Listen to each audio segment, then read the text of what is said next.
On presidential affairs, doing our oversight role, and today we are in Lao. Yesterday, Monday and yesterday we were in Acholi. Today we are in Lao up to tomorrow. Then we will proceed to Teso. And the committee is looking at the implementation of the Restocking program, a program that was initiated by His Excellency the President and is being implemented under the guidance of the Office of the Prime Minister. This program was initiated last year as a way to help the people of Acholi, Lao and Teso who lost their livestock during the period of the war, to recover from that.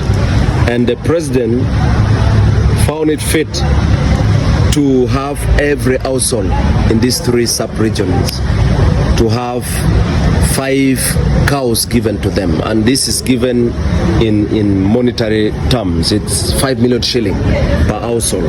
So the implementation started last financial year, where government allocated 80 billion shilling to be given to the 3 sub-regions, Teso, Lao and Acholi. And so we are looking at how the implementation is going on, whether the implementation is going in line with the guidelines that the Office of the Prime Minister issued.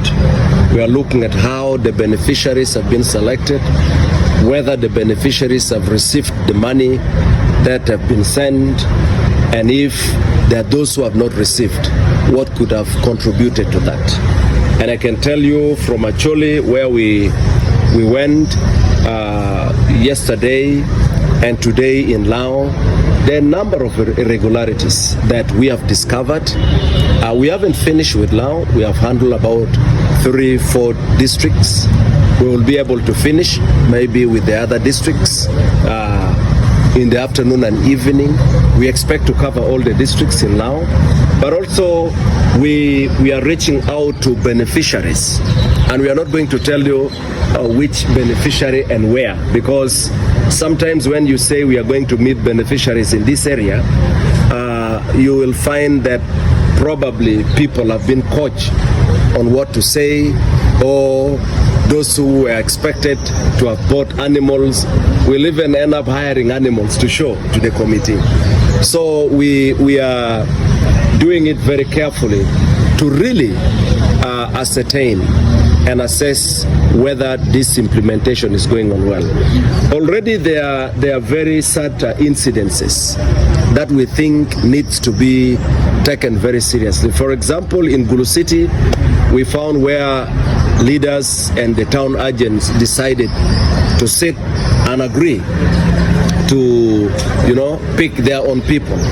The same applies with Lira City, where we have found, for example, in a ward called Ipiraweno, where the town agent and the PDC members, the Parish Development Committee members, just decided to distribute it among themselves. Okay? The town agent got his wife, the LC1 chairman brought his son from another location, the LC2, different. You see gross abuse, and that is unacceptable. This money is supposed to go to the intended beneficiaries. We are not saying the leaders should not benefit, because by end of this program, after 7 or 10 years, when government will have covered all the households would include the household where the leaders come from.